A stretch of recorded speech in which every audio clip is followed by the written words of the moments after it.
I'm going to speak about the act of writing, which is something that every researcher has to do a lot. And the good news is that some pretty simple things can make your written output a lot better. So that's why I've titled this 7 Simple Suggestions. So here we go. 7 simple suggestions. Here is the first one. Don't wait. Right, this is what a mistake that a lot of people make. Here is a typical plan for doing research.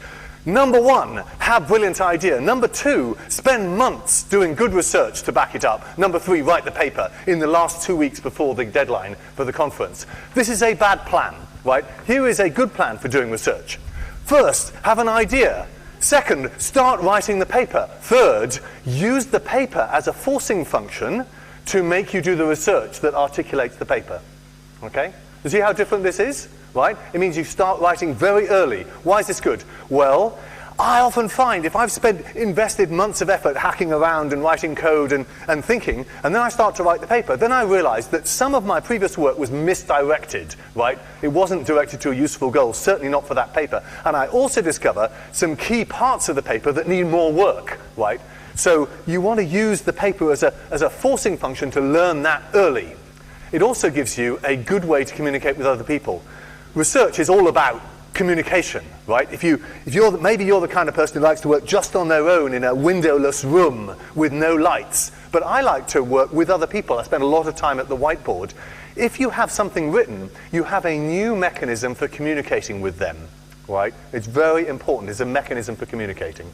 That's all a long way of saying that really writing is not the way in which we just report research. For me, it's a way in which I do research. And I think you should think about writing in that way. It's not just the output, it's the computation. It's the stuff that makes research happen. And it's because somehow we think more clearly when we write than when we just think. At least I do. So, one problem with this plan here is that it starts with this idea bit, right? Where does this idea come from? And so it's tempting when you're looking at other people's work to think, oh my, everybody else has very clever ideas, and I am a mere worm, and I have such trivial, boring ideas that nobody would be interested in them. Do you know that feeling? Yeah? You sit there and you don't feel very creative. Let me tell you that this is what every researcher feels most of the time. There are days when you have that miraculous breakthrough and you really, your God is in heaven and you know that all is right with the world, but most days you think, I am a worm. This is the natural state of the researcher, right? So what you have to realize is that even, Tarjan and so forth thinks that he's a worm most of the time. And what researchers do, good researchers, is they simply start writing anyway, right? They write a paper about any idea, no matter how trivial or insignificant it may be. My experience is that the cleverer the research student, the more they are prone to this failure mode. Either they don't understand something, in which case they're depressed, or else they do understand something which they believe, in which case they think it's trivial and nobody will want to know about it, right? So in both cases, depressed. This is not a good situation, right? So just write an idea, no matter how insignificant it seems to be, because my experience consistently is that when you write the paper, your idea develops and ramifies. Computer science is like a snowflake or a flower. You start with a little seed, and it sort of ramifies ahead of you into interesting things. Something that looked boring turns out to be actually rather interesting. Not always. Sometimes you'll start writing the paper and it turns out indeed to be weedy and insignificant. And then maybe you won't publish it, but it'll be done quickly and you put it on your homepage. All right? So, write early. Write early.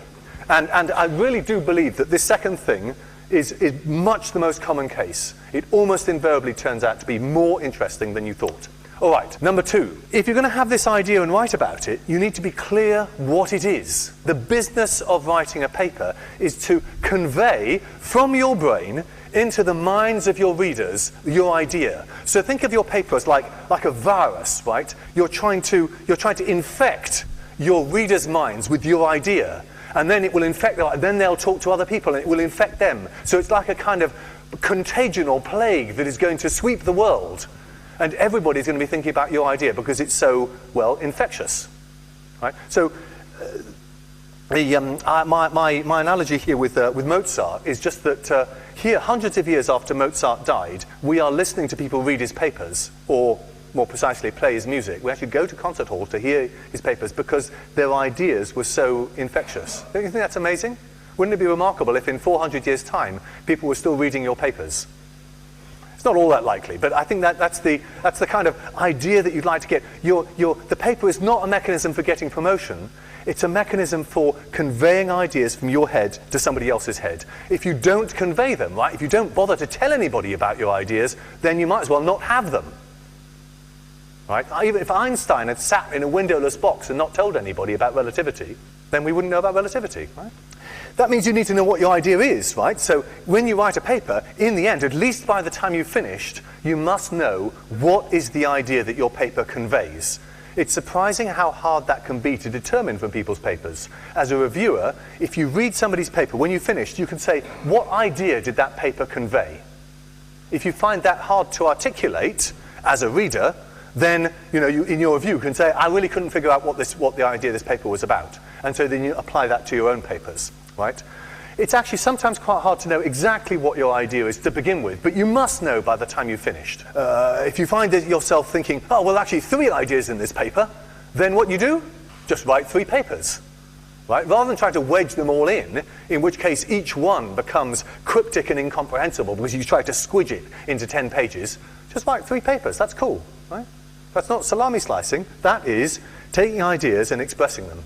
A good idea in your paper is to say explicitly when you get to the main idea. It's surprising how seldom this happens. So I often try to write phrases in my paper that say at the beginning of section 3 somewhere, the main idea of this paper is this, because I've had to explain some context and setup and background, and I want it to be absolutely clear when I move from describing the context to saying, here's the payload, right? The virus is about to arrive in your brain. Prepare. Does that make sense? All right? If you don't say that, if you leave your reader to be a detective, so that subsequently they have to reverse engineer what they think you meant was the key idea, that's not good, right? Why not say it explicitly? Be completely upfront about this. Third thing, tell a story. So if you're going to write a paper, and this applies, I'm focusing mainly on papers, but I do also mean dissertations and so forth. Everything applies to everything you write, really, is to tell some kind of a story. I always try to imagine when I'm writing a paper that I'm standing in front of a whiteboard and explaining it to a colleague. It's amazing how differently people will present things at a whiteboard than they will in a paper. Right? With a whiteboard, they'll start right away with examples. They'll explain it quite differently than if they will not. Yeah, you get the idea. They often explain it in a much more accessible and engaging way at a whiteboard than in a paper. So, if you want to be accessible and engaging, do the same thing in the paper as you do at the whiteboard. Nearly. You need to have a bit more substance. So here's a narrative flow that I usually try to follow in my papers, right? You want to say, here's what the problem is. You want to motivate your reader to say why it's an interesting problem. You want to say, at least briefly, why it's an unsolved problem, so it would be worth solving and it's unsolved. And then you want to present your idea. That's the payload, right? Virus has arrived now, right? And then you give quite a bit of detail about exactly what your idea is and how it works. Then you're going to say something about how your idea compares with other people. So you're kind of trying to lead people in. Remember, not everybody will read right the way through your paper. Your ideal is that wherever anybody stops reading, they take away something valuable with them. And moreover, every bit they read makes them want to read more. Right? This is back to making it accessible, right? So, they say, here's an interesting problem. I wish I could solve that one. I wonder whether he can solve it. So they've got the hook. They're inclined to read some more. So here's my sort of typical outline for most papers that I write, and indeed it works for dissertations as well.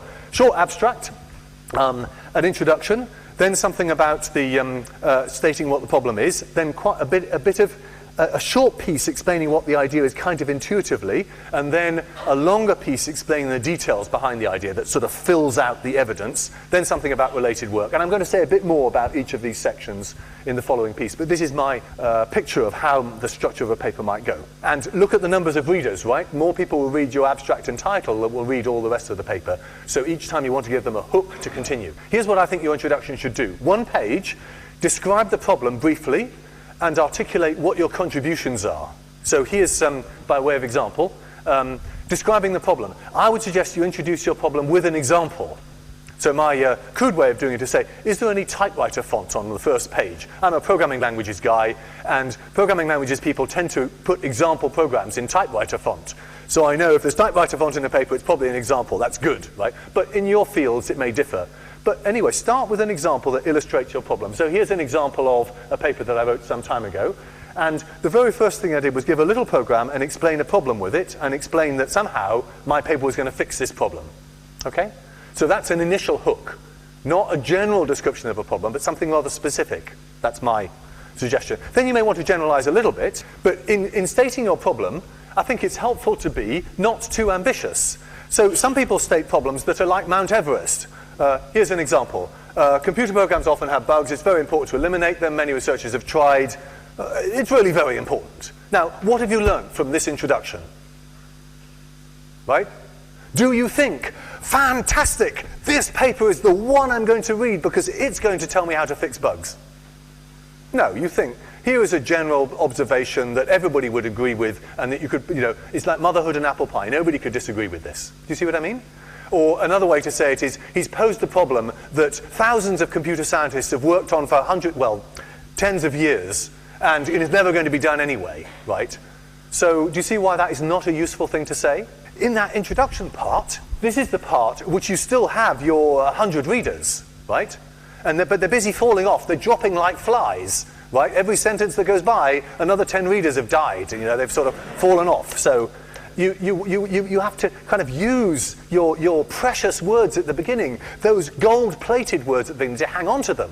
So don't give them this garbage, right? Instead, here's a kind of counterexample. Here's a particular program that shows a particular kind of bug, right? And my paper is going to show you how to catch or automatically nail an interesting class of bugs like this one. Do you see how that feels different? Molehills, not mountains. This seems counterintuitive, right? Because usually we're told to frame our work ambitiously, but don't frame it too ambitiously, or people won't believe you. That's what it amounts to. Okay? So that was the first thing. Describe your problem. So you've got about, a little half page for that. Then you want to say what the contributions of the paper are. Now this is really important, and I think it's worth writing a first draft early. You write a first draft of your contributions, and you go back later and rewrite them, and then you go back later and rewrite them. But you need to know what the first draft is. So the list of contributions drives everything you do in the paper. It says, it's like the claims that you make. You say, in this paper, I'm going to substantiate the following claims, 1, 2, 3, 4, right? And every claim forward references to some evidence, and the idea is that your reader reads these claims and thinks, crumbs, if he could really do that, that would be quite cool. So they have to be crisp enough to be understood by a reader and have that thought. Now, here's an example. I usually write claims like this using bullets, because as you're reading that first page, remember, your readers at the moment are not committed to your paper, they're just thinking about it. People's eyes are drawn to bullets. They just read the first bit of each bullet, right? So for every contribution, I have one bullet, right? This is all going to fit on the first page. So after some introduction about the problem, I'll then say, in this paper, we put the choice on a firmer basis, or in this paper, we make the following new contributions. That's typical for, and then lay them out, 1, 2, 3, 4 bullets. And for each bullet, look what I've done here, right? Explain precisely, blah, blah, blah, section 4. We do this, discuss these effects, section 5 and 6, and contrast them in section 7. So for every claim I've made, I've given a forward reference to evidence in the paper that supports the claim. So page 1 is like the specification, and the rest of the paper is like the implementation. So for every bit in the spec, you give a forward reference to the implementation that substantiates that specification. Are you with me? This is great, because now, if a reader thinks, I wonder if that claim is true, he knows exactly where to go to look. And if a reviewer at the end is looking back at your claims, having read the paper, he can say, yep, tick, right? That's much better than asking them to do detective work, to say, I wonder where this third claim is substantiated. Oh, when I say evidence, I don't necessarily mean theorems. It might be measurements. It might just be argument. It might be sort of more details somehow. So evidence, I mean a sort of slightly woolly kind of thing, but something to make the reader believe that you're right, whatever form that takes in your field. Are you with me here? Idea, contributions, or sort of problem, contributions. You may not have enough space in the introduction to say very much about your idea. You're almost asking them to say, well, here's the problem, here's the properties of my solution, now you're really motivated to learn my idea. So don't try to present the idea on page 1, because you won't fit it, is pretty much what it comes to. Okay, one other thing about the contributions bit, which I missed out here, is that you want to make your contributions refutable. That is, it must be possible to fail to deliver on them. If your contributions say, we described the WizWaz system, well, of course you'll describe the WizWaz system. No reviewer can say he didn't meet his contributions here, but you've described it, And if you say we're going to study this, well, of course you've studied it. But it's not very interesting merely to describe something or to study something.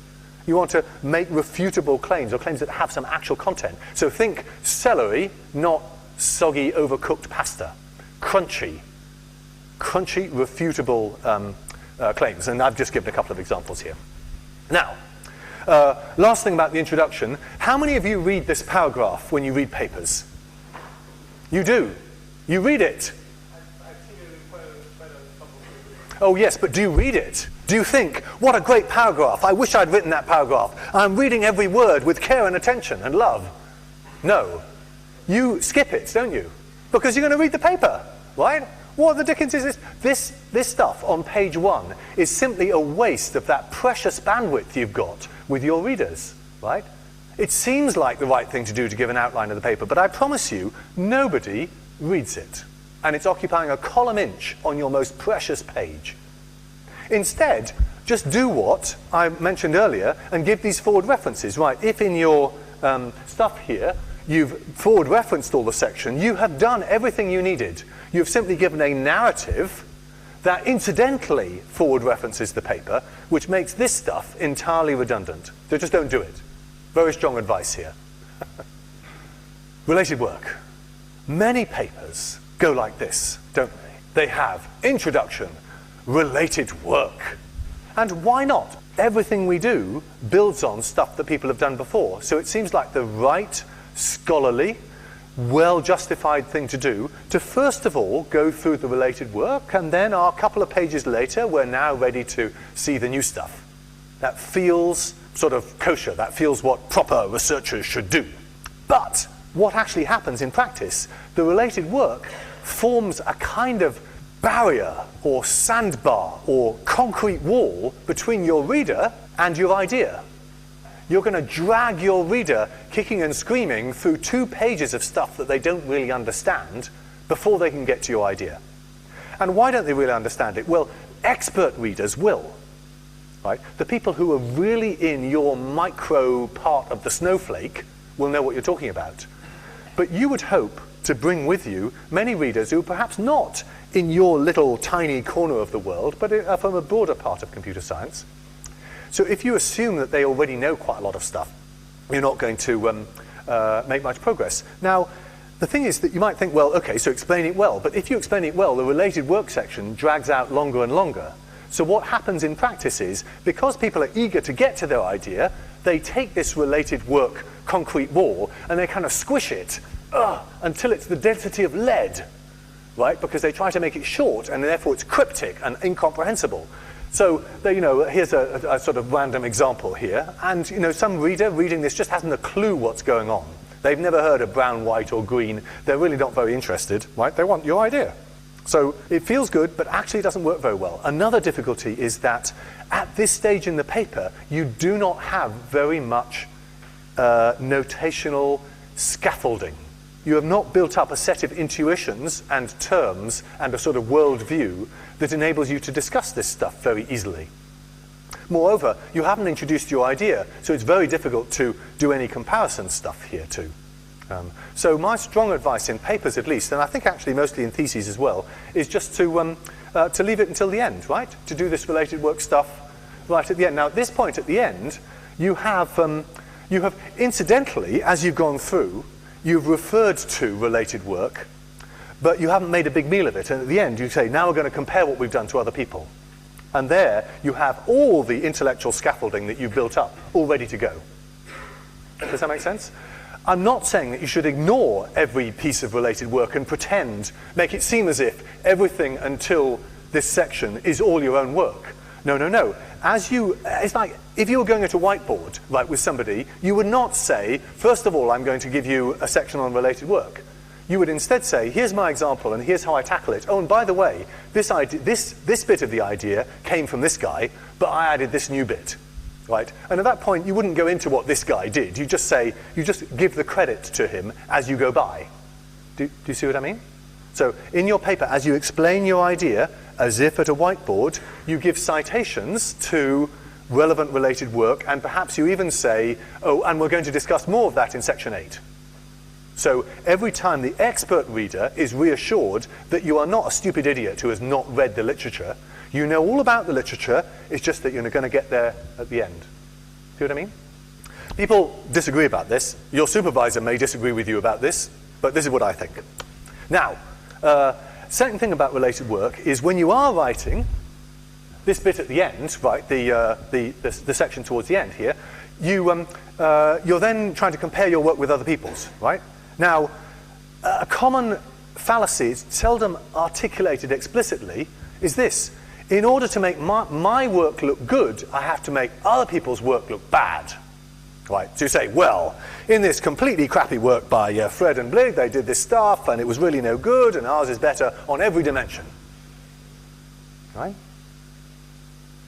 So, there's a kind of human instinct that makes you think, in order to show how wonderful my stuff is, I have to somehow downplay, not as crudely as that, but somehow downplay other people's work. Right?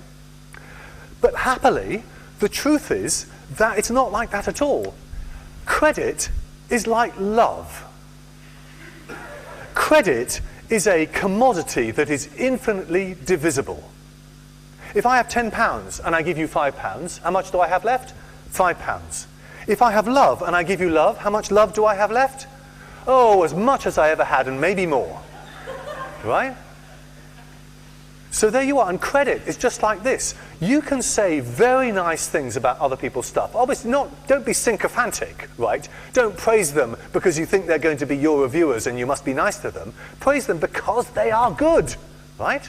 So if you read a paper that you did find inspiring, make a moment in your paper to say, it was an inspiring paper. Why not, right? That will encourage other people to read the same paper, which is a good thing, right? It makes more goodness in the world. It will make the authors feel good about it. It gives credit where credit is due. Everything is good about this. Okay? So just be very generous to other people. And believe me, this will not make your work seem worse. Right?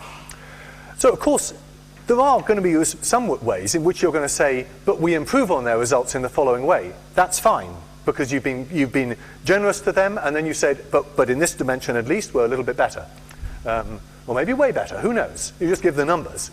Another thing that's really important is, if there are weaknesses in your approach, like if you're better on dimension X, but worse on dimension Y, if you only mention X, you are inviting your cruel reviewers to point out that on dimension Y, you're really not as good. It's way better if you point that out. It's quite disarming for your reviewers who are already, they're thinking, ha ha ha, but he's not so good there. And then they say, oh, but we're not so good here. It's like, oh, right. So it's not just honest and scholarly, it's also good tactics to explain that you're perhaps not better in every dimension. And that's often, things are often a compromise, right? Maybe your approach is simpler, but the performance numbers aren't quite so good. That might be a trade-off many people might be willing to make. And your paper might be very interesting, despite, that it doesn't run quite as fast, or something. You see the point? Okay, we're on what are we doing? We're on number 6, putting your readers first. What does that mean? The first way in which you should put your readers first, it relates to this, the middle section. So the middle section is in some ways the easiest to write. It's the longest, but it's the easiest to write, because this is where you are presenting your idea and giving the substantiating evidence, and writing out all the details, right? So this part is the bit we're all trained to write, and also it's kind of easier to write because that's the stuff that's in your head. So, but there are a few things when you're thinking about your readers that you might want to consider when you're doing this section. Number 1, when you're developing an idea, you often develop it through examples. When you're presenting an idea, it is very common to see this kind of stuff. Consider a bifurcated semilattice D over a hypermodulated signature S. So, in other words, after you have learnt the general solution to something, it's very tempting to present the general solution first, and then perhaps to give an example or two to illustrate how wonderful your general solution is. The trouble is that it's not motivating to your readers. because your readers do not have the intuitions that you have carefully built up by studying this problem. You're just hitting them between the eyes with this sort of monster statement that they do not understand at all. So motivated readers may fight through, but the rest of the readers will just fall off the horse and start reading the next paper. Okay? So what do you want to do? You want to do what you would do at a whiteboard, right? You would explain the intuition first. I don't know how to say it more emphatically. Explain the intuition first. Do not give the general story right at the beginning. Right? Otherwise, you'll lose your readers. And one advantage that has is that if a reader gets an intuition for what your idea is about, then if they leave the paper when they get to the gory details, they're still taking something valuable away with them. Whereas if they leave the paper when you tell them this, they have got nothing valuable. They've just simply felt stupid. And making your readers feel stupid is not a good plan. Now, how to convey the intuition? Well, the way we all convey the intuition when we're in conversation with our friends is we instinctively give examples. That's the very first thing we do, isn't it? We can't help ourselves in conversation, and yet in papers, we almost can't help ourselves from giving the general case first. It's very bizarre. So just give examples first. Give several examples of the problem that you're trying to solve and examples of how your idea solves it. Right? So by the time the reader is coming to the more general statement of your idea, they have something to anchor it on. So this is when I'm beginning to set the scene in more detail for a paper called Scrap Your Boilerplate. I give a particular example of the problem that I'm trying to solve and begin to show specifically how my solution tackles it. But for a particular program. This was about generic programming. So I said, supposing I wanted to have a generic program to compute the size of a data structure, no matter what data structure it was, then this is the kind of code that I'd like to write, and worked on from there. Now, when you get to the more details, it is tempting to carry the reader through the path that you took. In research, it's full of blind alleys. Right? So you walked down one blind alley, you discovered it was a dead end, so you walked back out again, and you walked down another one. You walk back out, and this is the nature of research, isn't it? Now, does the reader want you to carry them down the blind alley? Look, there's a wall ahead of you. Let's go into another one. Oh, another wall, right? And of course, every step on this path is soaked in your blood, right? Because it took you a long time to explore this stuff. So you think, the reader is going to be really interested in my blood, right? They're really going to want to know. But they don't. They're fundamentally uninterested. They want to know the answer. Now, sometimes the blind alleys are so obvious that you have to say the obvious solution does not work, and I'm going to explain why. But very frequently, I have read a paper and I have slogged through a page of quite technical material only to find that the reader says, the writer says, this approach does not work. I'm going to tell you a better one. And I'm thinking, I have just burnt an hour of my life following you down this blind alley. Why did you do this to me? You laugh, but it's true, right? It actually happened. So don't do this to your readers, right? Just choose the most direct route, exploring only the blind alleys that are so obvious that it would be, the reader will simply not follow you down the good path because they'll keep thinking, but look, it's like, if you're trying to jump into a swimming pool and you see the swimming pool there and somebody says, let's go around this little circuit, then you think, let's just jump in, right? So if it's that obvious, you have to tell them, but that's all. Okay, number 7, listen to your readers. What does that mean? So I talk about be nice to your readers, and once you've been nice to them, you then want to listen to them. So find guinea pigs and get them to read your paper. Now, what's a guinea pig? A guinea pig is a friend of yours who is willing to do you the honor of reading your paper. So it's like inoculating them with a drug, right? And you see whether they fall over dead or squeak or what they do. But you only have a limited supply of guinea pigs, right? So if you inoculate them all with the same paper, then you don't have the opportunity to recycle them. So because once they've read it once, they're kind of immune.